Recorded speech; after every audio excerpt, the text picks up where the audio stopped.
Good evening to everyone. Yeah. Welcome to Still Point. Natalie's really excited. We love a book launch here at Still Point. Okay. Welcome. Okay, tonight we're really proud to host the launch of Nathalie Nahai's brand new book, Business Unusual. My name is Aaron Dalek, and I'm the director of Still Point, and I will be hosting Nathalie and the rest of you for tonight's event. And do pardon me while I keep an eye on the waiting room while I read my introduction at the same time. So if you're unfamiliar with me or Still Point, let me just give you a very brief introduction. Still Point was founded by psychotherapists who wanted to share the amazing ideas that, oops, I let people in and then I lost my page. Still Point was founded by therapists who wanted to share the amazing ideas that clinical psychology has to offer outside the confines of the consulting room. And we've now grown into an international organization whose aim is to explore our world through psychology and related disciplines like arts, philosophy, the humanities, and industry. I'm gonna let some more people into the room. Okay. So, very exciting. So our membership is made up of psychological professionals like coaches, counselors, and psychotherapists, as well as psychologically curious people from a wide variety of different backgrounds. And our vision is to make access to high quality psychological thinking more accessible to everyone through education, events, and access to professional services. We also host a free online community that you're welcome to join, and I will put the link in the chat in a little bit. So we host many events for psychological practitioners and the general public who we call the psychologically curious. And we like to encourage dialogue. So this event, like many of our open conversations, we will keep our talking to a relative minimum, and we will invite you to ask questions and make comments that we can have a dialogue together. We will be recording the event and putting it on our YouTube page. So please do keep your camera off if you wish to preserve your privacy. When it comes to question time, we do encourage you to raise your hand digitally or your hand like this so we can call on you and I will unmute you to ask a question. But we know that not everybody is that extrovert like myself. So if you're not an extrovert, you can also put a question in the chat and I will keep an eye on that and I will ask Nathalie on your behalf. And we will stop the recording about 15 minutes before the end of the session. So those of you who would like to ask a live question but just don't want to be on the recording, you can wait until then, and that kind of frees things up a bit. So that's all housekeeping out of the way, Still Point out of the way. I would like to get on with my intro to Nathalie.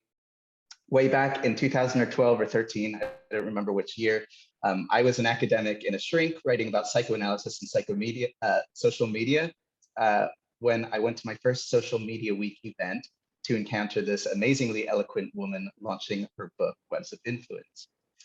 It was a jam-packed room. They had nice wine and nibbles, as I recall. And it was just really amazing. So naturally, rather than feeling happy and generous towards her, I was intensely jealous and ended up being one of those people in the back of the room who asked a passive-aggressive question, which of course, Nathalie handled beautifully. We ended up having drinks and nibbles afterwards in the back, and fast forward a year later, we're presenting back to back the following social media week on both of our areas of interest. Many, many, many drinks and nibbles later, and after many uproarious giggles, we had become very close friends as well. Nathalie is not only a brilliant and engaged thinker and speaker, she is also a truly kind and generous human being, and it just brings me great personal pleasure to host her here tonight at Still Point. Really, really makes me happy. Oh. So on to her, away from me, it's hard. In addition to writing and speaking, Nathalie is a consultant whose work explores the intersection between persuasive technology ethics and the psychology behind involving consumer behaviors. She's worked with big names like Google and the Harvard Business Review, and she hosts the Hive podcast and has appeared in publications the likes of the Wall Street Journal, Forbes, and The Atlantic. David Rowan, the founding editor of Wired, has said of Nathalie's new book, it's a lively guidebook for any business leaders navigating the perils of pandemics, tech disruption, and radically more judgmental expectations of customers and talent. So without any further ado, I would like to warmly congratulate Nathalie on her new book and pass over to her for a short presentation. Afterwards, we'll have a dialogue with you, and I promise no passive-aggressive questions from me, though the audience is welcome to them. And I invite you to join in. So Nathalie, over to you. Thank you so much. I'm beaming from ear to ear because I keep seeing all people that I love just piling into this space. And I can't see you all in the tiny bit up in the right of my screen, but just thank you so much for coming and for all your love and your support And it's just such a pleasure to be able to share this virtually with you. And in some ways, it's more exciting even than having a tiny gathering in a room, because I get to see more of you this way. So thank you so much for coming. I'm going to share my screen now, and I have a presentation to give you, which is a bit about the book and about the incredibly intense 1.5 years of work and nearly loss of sanity that has gone into creating this baby. So Business Unusual, I like the title. I didn't come up with it. It was my brilliant editor, Geraldine Collard. And it's about ways in which we can face the oncoming uncertainty and structure a more generative way together out of the crises that we face, not just the pandemic, but others as well. So I'm going to give you a little bit of introduction. It's been a bit of a journey. I started this at the beginning of lockdown, beginning of the pandemic. And essentially what happened was I holed up in my flat. This is me in Barcelona. I didn't write all the book in here, for those of you thinking that that's a terrible posture. I mostly wrote it at my desk, but that was me writing on the sofa. I conducted, in the end, it was about 22 interviews, including with Tara, who is on the call right now, who very generously shared their time and expertise, giving me insights into their perspective on where we're going in terms of humanity, society, education, business, talent, all of this whole realm of interconnected themes. And after all of this conversation, 22 nearly hours of work, I had to then select all the quotes. This is what I'm doing in this image. I then ended up having to do a few extra interviews. This is my podcast room. What you don't see here is the duvet that I usually stretch across to make it soundproof. I'm very professional. And I ended up going through a lot of more pieces in the process. This is one of those pictures that you hope don't make it into the public eye, but thought you'd want a sneak peek. Anyway, I have a lot of people to thank for making this book come true. Kiki, who helped me design the values map, which I'll introduce you to later. Alid Evans, who was amazing in developing this. These two are just rocks and inspirations during this very tricky time. Reese Akhtar, who was amazing in helping me proofread some of the book. Geraldine, my editor. Caro C, my producer for the Hive podcast. Erin, you're on the call, you're brilliant. Thomas, who was brilliant in introducing me to amazing people. Juan Carlos and Freddie Sanchez Guzman, who helped me so much with, well, Juan Carlos with the website and Freddie with everything else. And mom and dad, and I know that you're watching as well, so thank you for all your support. So the big idea behind the book is to give people a set of tools and insights and examples, some frameworks taken from robust psychological research and behavioral science to help us navigate uncertainty with greater resilience. I'm not going to unpack everything here, but there's lots of different tools you can use for different aspects of business, and I'm going to give you just a few of the key themes. So the first part of this set of tools is the book. The second part is the 22 episodes behind the interviews, that's the podcast. And the third part is the values map, which Kiki and Alid helped me to create. The book, dun, dun, dun. So there are 8 key areas split into 9 chapters in the book that help give a roadmap as to what to do now. The first looks at evolving consumer behaviors, what's driving these changes, looking at things like sustainability, ethical concerns, looking at issues around culture, etc. The third chapter is about the power of purpose, looking at the shift in consumer and employee behaviors away from short-term wins and hedonistic, impulsive gratification towards something which is more what the Greeks would call eudaimonic, which is about finding integrity, meaning, longer-term purpose, what that means for how we do business. I look at forms of leadership, so away from this kind of heroic authoritarian figure towards more collaborative, transformational leadership styles. And crucially within that, how leaders can help businesses and people within their organization to build integrity, whether that's internally or through their brand, looking at the 4 C's. You'll have to find out what those are. The 5th chapter is about values and virtue signaling. So how to avoid falling into the trap of, talking the talk without walking the walk. We're going to come to values in a minute. Then we've also got techniques for resonant communication. So building empathy, using mirroring techniques to make sure you've understood what the other person is trying to say. What to do when shit hits the fan, that's the rupture and repair sort of chapter, and looking at strategies for recovery and reconciliation. We've got going virtual, so all of the different things that we've had to contend with, both for the good and for the bad, looking at ways to maintain psychological safety in remote dispersed teams, how we can create a sense of culture when we're in an atomized workforce, and how you can better work with the tools in a virtual world. And finally, an inspiring chapter, I hope, at the end of the book, which looks at place, purpose, and the war for talent, and how we can create a better vision of what we want to do in the world of work and beyond. Okay, so that's a whistle-stop tour. The podcast, I'll give you a very brief introduction to. You can find this on the website, businessunusualthebook.com, which I'll share with you at the end, which I designed. I hope you like it. And it's 22 interviews, and it includes all sorts of things, from an introduction to the author or the expert that I'm interviewing. It gives a specific quote as a thought reflection or a prompt. There are recommended readings, there's the transcript, you've got the full audio conversation, so you can dive into that at your leisure. And if you've got the book, you can listen to all of them whenever you like. They'll also be coming out on the Hive podcast. And finally, something I'm extremely excited to share with you, the values map. Okay, so it's all well and good writing a book like this and hoping that people implement some of the ideas. But honestly, sometimes, especially when it comes to psychological theories and concepts, it can be interesting to read and inspiring to kind of talk about, but then what do you do with it? How do you apply the insights in a practical way? So I wanted to create a tool for what I think is at the heart of what I'm hoping to do with the book, which is to get and encourage people to think more deeply about what drives them. What are the values that they hold dear? And how can they use those as a North Star to help them make better decisions that are aligned with their principles in the world? So this is what the values map aims to do. It aims to help you, to help businesses and organizations to identify and develop and communicate the psychological values that they represent and what it means to enact them through the business.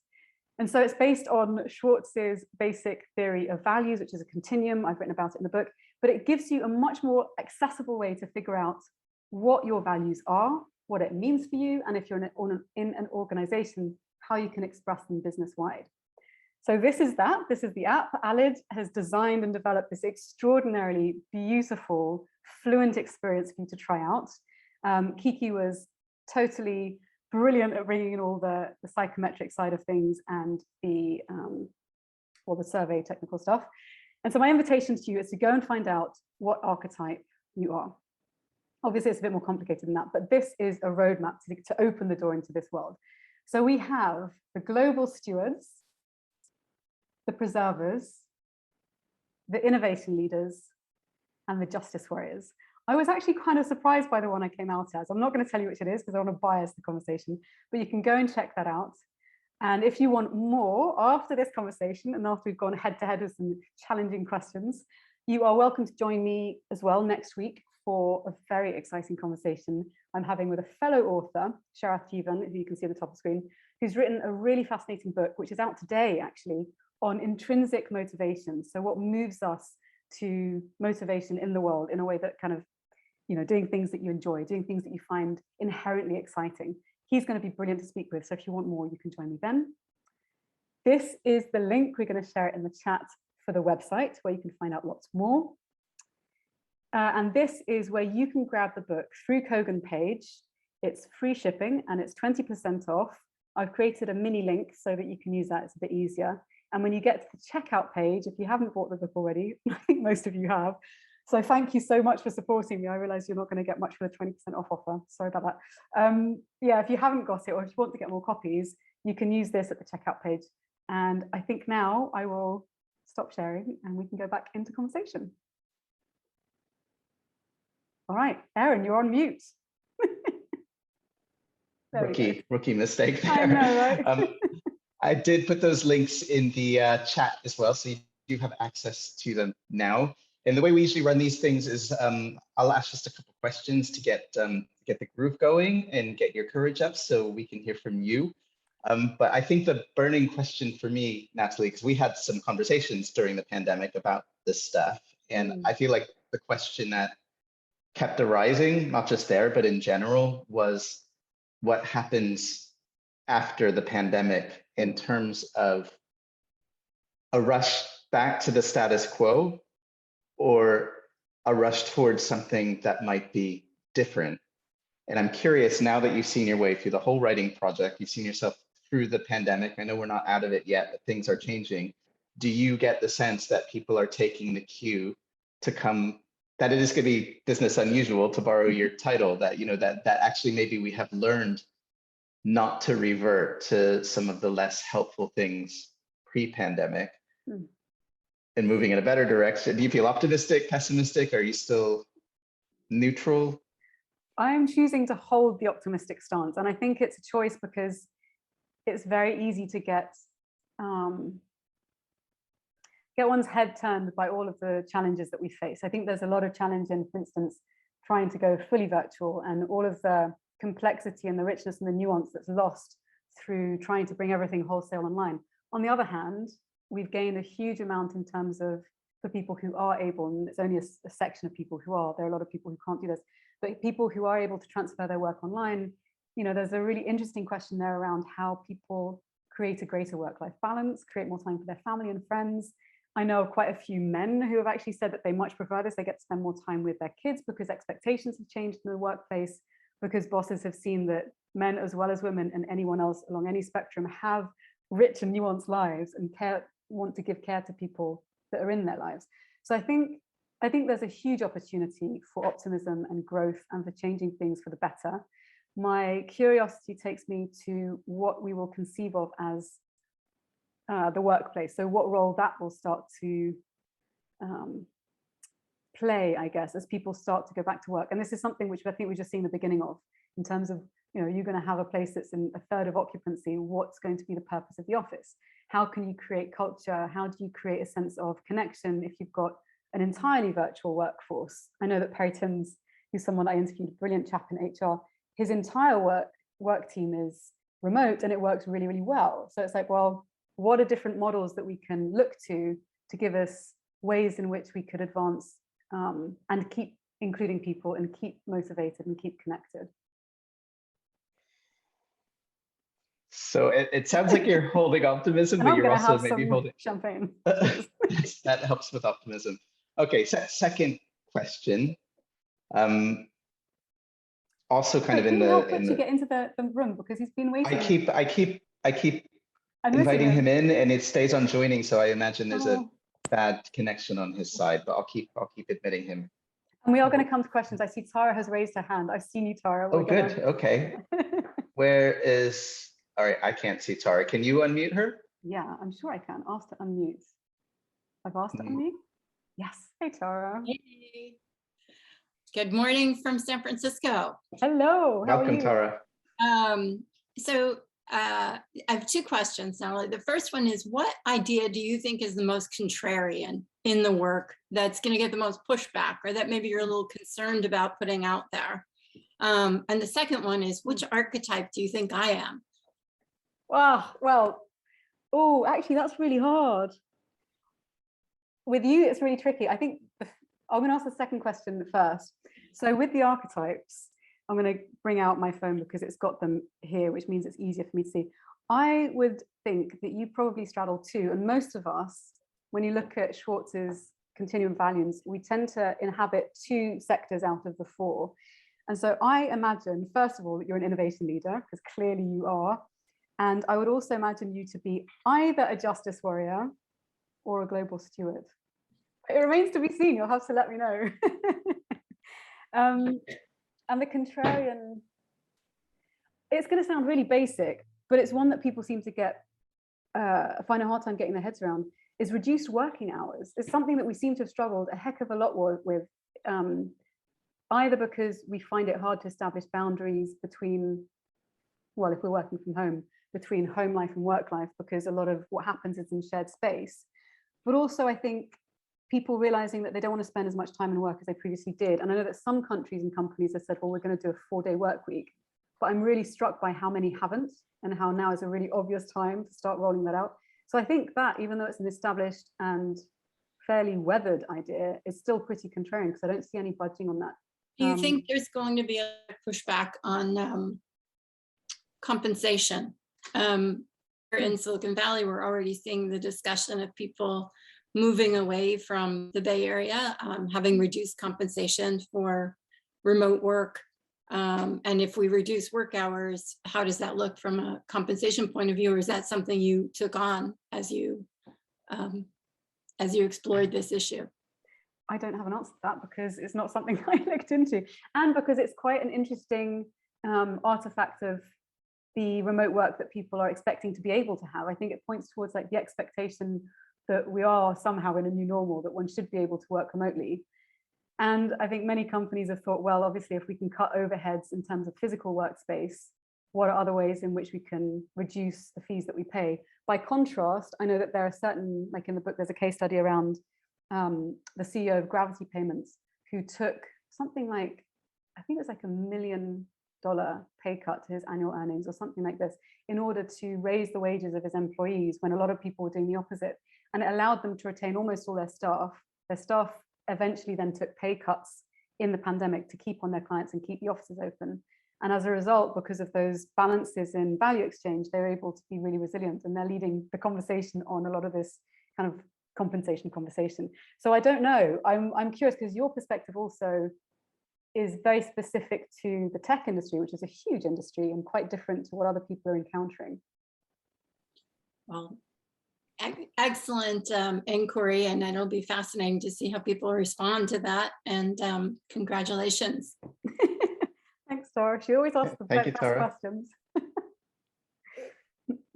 Any other people who'd like to ask a question? I'm scrolling through you now. We've got some in the chat as well. If we can't see you on the screen, do feel free to just pop it in the chat box, and we can keep going. Otherwise, Erin, you can throw some at me.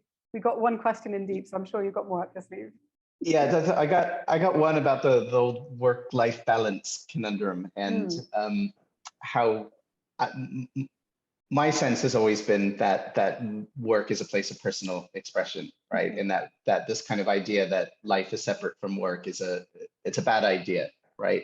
Yeah. And that somehow businesses need to get into the business of making life and work to encourage personal expression, psychological development, emotional, that work should be a place that holds personal development in some way. Yeah. It's a little bit optimistic, I guess, as well. But it also feels like there is a movement and a recognition about how harmful work itself could be to people pre-pandemic, that they're kind of discovering. You were talking about more family time, more time at home, no commutes, things that like retrospectively seem harmful parts of work. So I wonder if you're seeing any enlightened development in that kind of sense of how workplaces can actually enhance personal expression. It's an interesting one. So I think one of the things that we're seeing that I found in the interviews for the book, and that came up a huge amount across very different people in very different sectors, was how the idea of purpose and meaning and self-expression within a wider, sort of under a wider banner. So the idea of not doing something just for oneself, but doing something for a larger cause. This, in connection with the workplace, a few of the people that I spoke with were very specific about how it's not been talked about in the boardrooms. And it's only in the last 2 years that people have been able to raise this subject without being laughed out. And I thought that was such an interesting thing, because when we look at trends and how quickly things change and catch on now, especially in the age of TikTok and Instagram, a meme catches on and within a week it's gone. And I think it's very easy to forget how things were before. And when it comes to purpose and meaning and getting satisfaction and fulfillment from one's work, even though it's not necessarily a new concept, I think it's a concept which only now is starting to be taken seriously, especially with the pandemic backdrop of all the mental health fallout that we're seeing, the fallout around isolation, around loss of relationship, loss of touch, all of these things that suddenly got put on pause, I think kind of added fuel to the fire of the conversation of purpose and meaning. So I guess one of the questions is, how can we actually practically apply some of the insights that we have around that?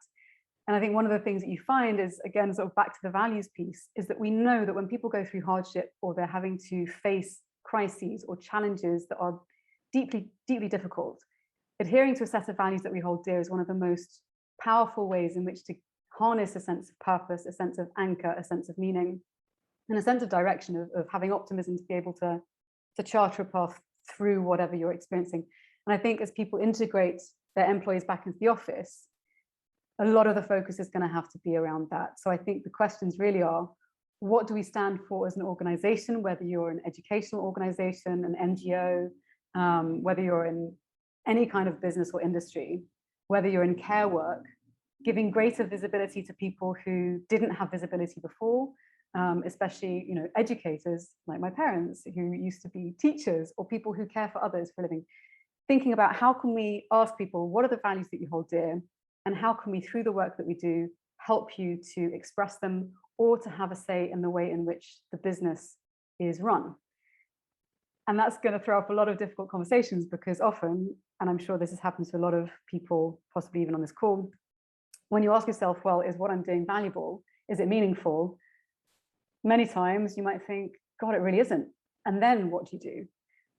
So then it's a question of reprioritizing and seeing what's possible, whether you need to change your business or change the way you approach your business, which actually I'll be talking about a lot more with Sharath around the intrinsic motivation piece. But okay, yeah, that's a long rant from me.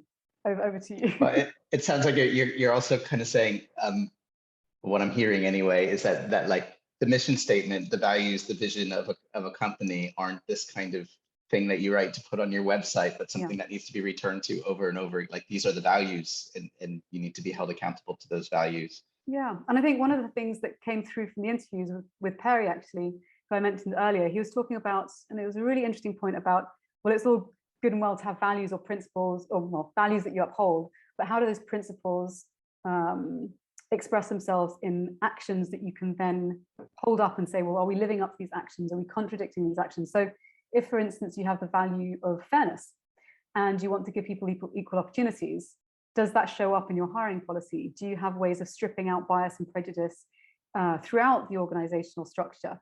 And so it's really asking, okay, what are the values? What principles or actions emerge from those, and how are we making sure that we're accountable to them? Thank you.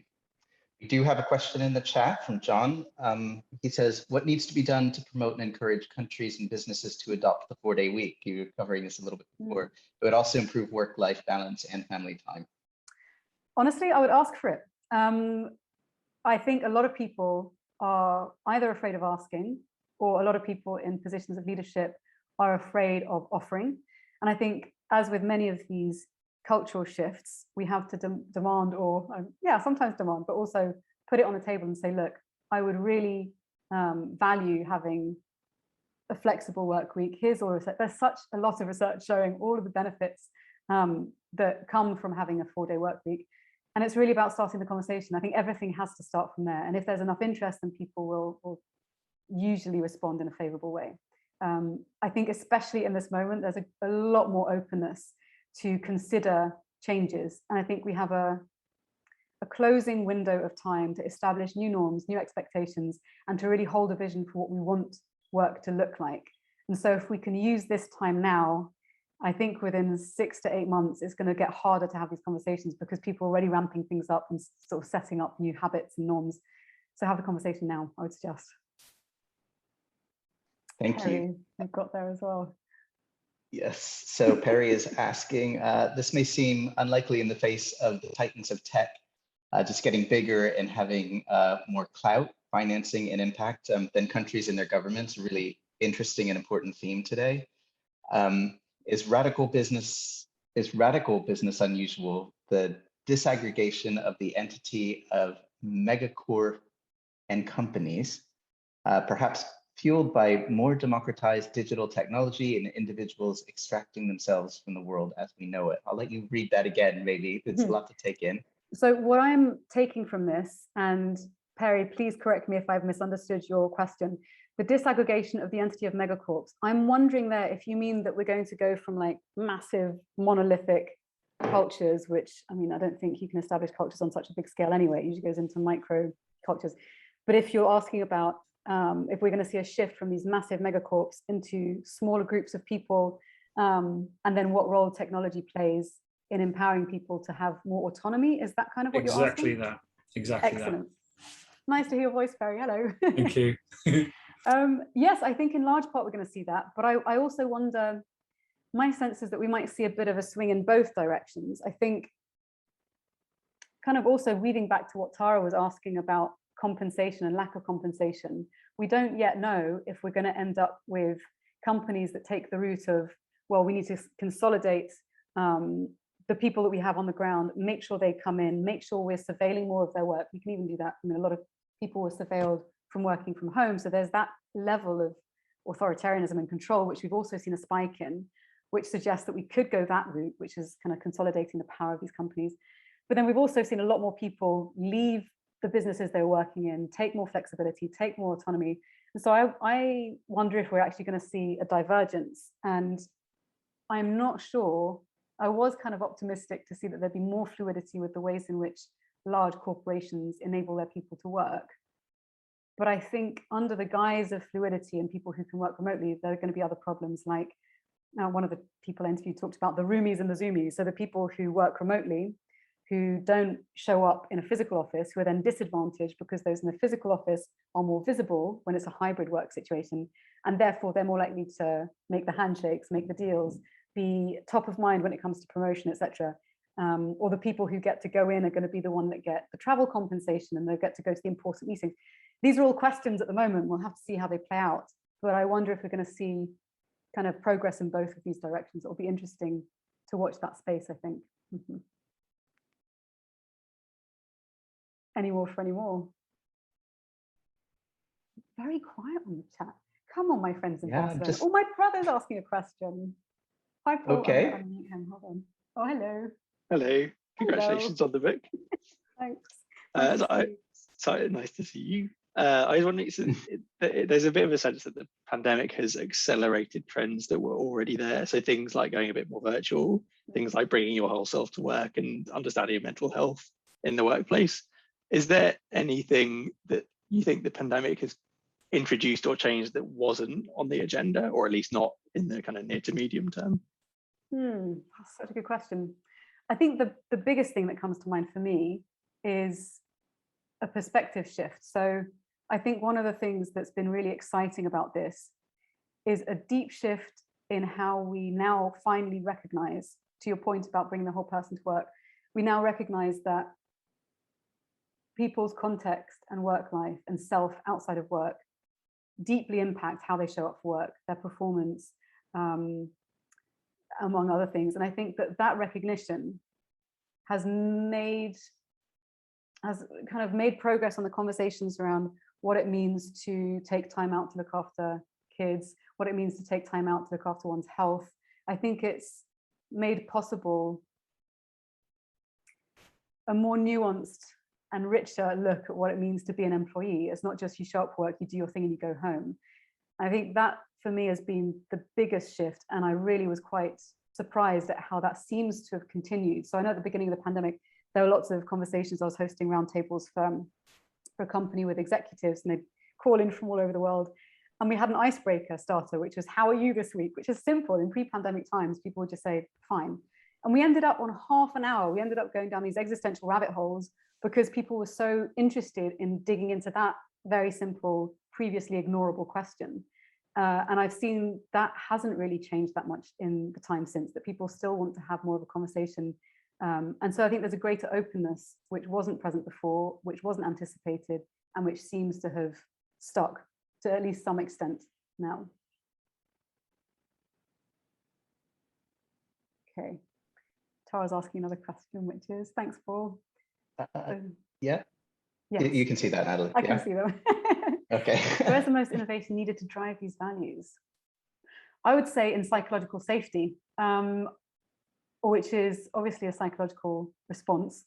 But I think if we can find ways to make people feel able to discuss differences, especially when the differences can be volatile and emotionally uncomfortable, to create spaces, which we can also use technology to do, to allow for and encourage, in some senses, cognitive friction, to be able to open our perspectives and to dive into things that otherwise we, on other channels we might not be able to. I think that is absolutely fundamental if we're actually going to have any meaningful conversation around values.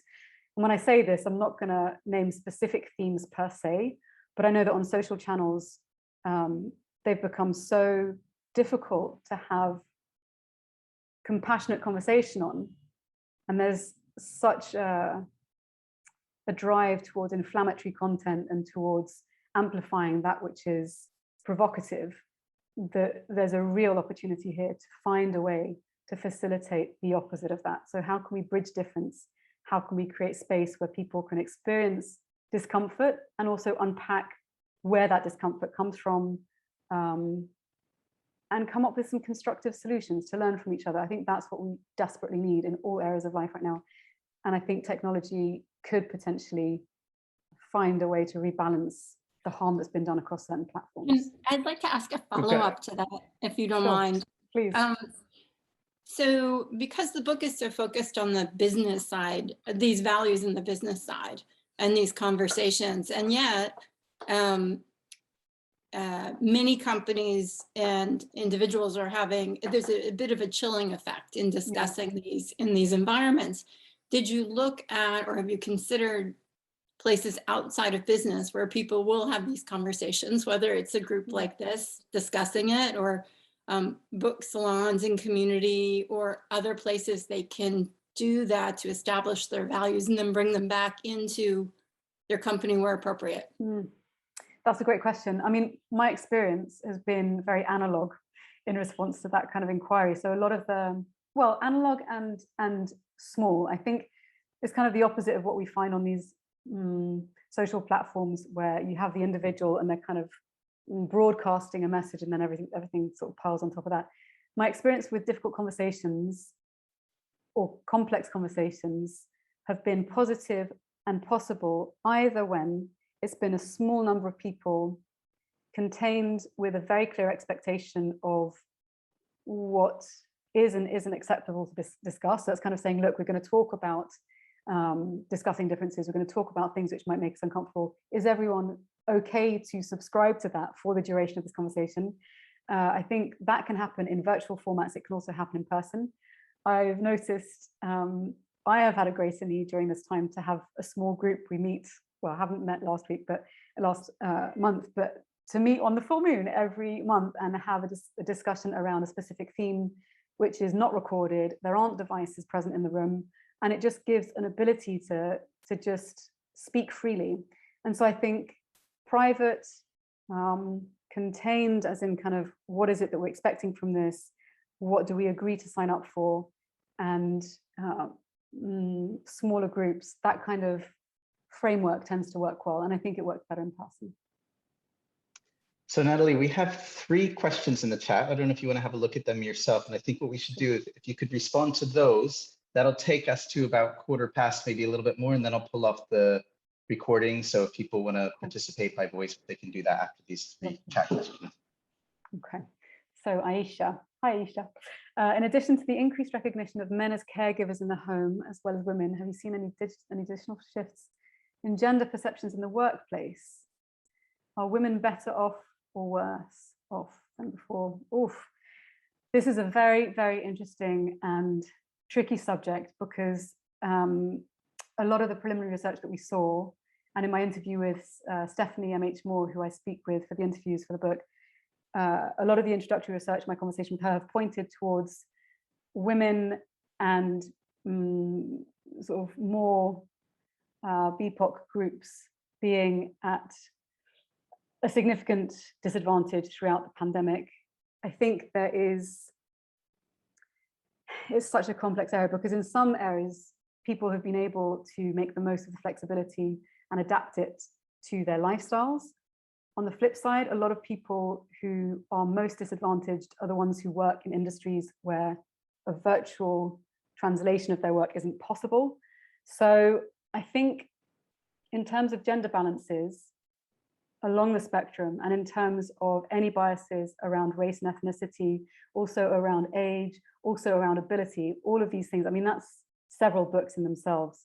I'm actually kind of at the moment, now the book is done, looking at how we can potentially use persuasive tech to try and address some of the biases that go into them, and whether we can use behavioral science to nudge people in a more inclusive direction, which is an ethically fraught question to ask, but I think is a valuable one. So watch this space. You can always send me an email and we can continue the discussion, because it's something which I'm only just venturing into. Yeah, thanks, Aisha. Okay. Should I read off the other two questions, Erin? Yes, yeah, cool. Go for it. So Hannah, in your opinion, do you think the pandemic has changed how people think about retirement? Oh, that's a good question. Do more people consider early retirement, or at least question the number of years humans spend working? Wow, interesting. My mind actually at the first part of reading your question went the opposite way. I was reading a post today, an article, I think it was for Raconteur, talking about how more people are working into their 60s and how virtual work means that people who have good internet connections and technology are able to work remotely, which is great for people who don't want to commute or have limited mobility. So there's that flip side. So opening potentially workplaces to people who don't want to come in or cannot come in. And then early retirement. I do have several friends who've decided that they no longer want to work, and so they're going to try and find ways to cut down on their hours. And a lot of people deciding quite radically to change what they do because they're no longer enjoying it. I don't know about the number of years humans spend working. I think given the financial insecurity of so many people and the climate crisis and the uncertainty of financial institutions and society as a whole, I think we're probably going to spend more years working, and I hear more conversations around that than around the opposite. But watch this space. I mean, things can change quite quickly. And Millie, hello Millie. Can you say something about your chapter on empathetic communication? What inspired you in that area? Funny you should ask that. So the chapter on empathetic communication includes some really wonderful work on nonviolent communication, which incidentally, it was you and Steph who put me in that direction years ago when we were talking about it. You're the first people to tell me about it. So thank you for the insight on that. What I seek to do in the chapter on empathetic communication is to get people to consider the use of their language, which often we don't.